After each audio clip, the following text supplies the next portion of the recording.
Posibleng makahinga raw sa jumbo oil price hike ang mga motorista sa susunod na linggo. Ayon sa industry source, double-digit ang pwedeng rollback ng mga produktong petrolyo. Ang detalye sa Agenda Weekend Report ni Che Sulit. Magandang balita para sa mga motorista.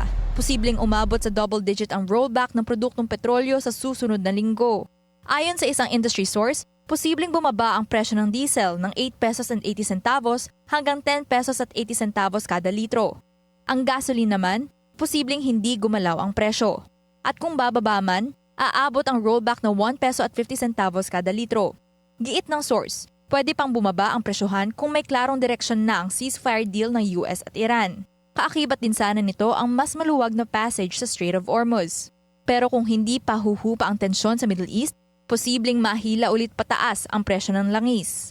Nagpapasalamat naman ang ilang motorista dahil kahit papaano may pagbawas sa gastusin.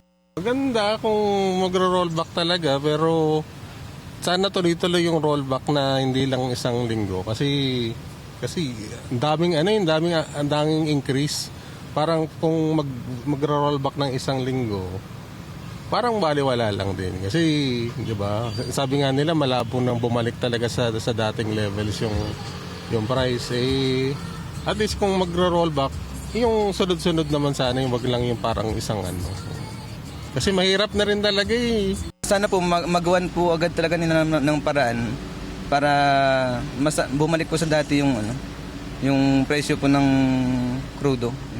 Ibinahagi naman ni Energy Secretary Sharon Garin ang pagdating ng shipment ng diesel ng Philippine National Oil Company Exploration Corporation mula Malaysia. Ayon sa kalihim, umabot sa 329,000 barrels o katumbas ng 52.3 million liters ng diesel supply ang binili ng pamahalaan. Una nang sinabi ng DOE na nasa 200,000 barrels ang average consumption ng diesel sa isang araw. Ayon din sa DOE, sapat pa ang supply ng langis ng bansa hanggang sa dulo ng Mayo. Panahon din ito para sa mga oil company na mag-replenish ng kanilang inventaryo.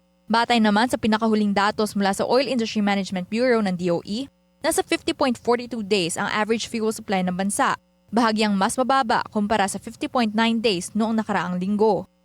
Inaasahan din ng ahensya ang pagdating ng mas maraming batch ng petroleum delivery sa mga susunod na linggo.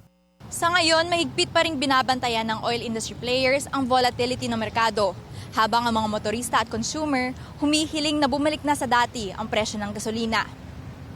Para sa Agenda Weekend, Che Sulit, Billionaire News Channel.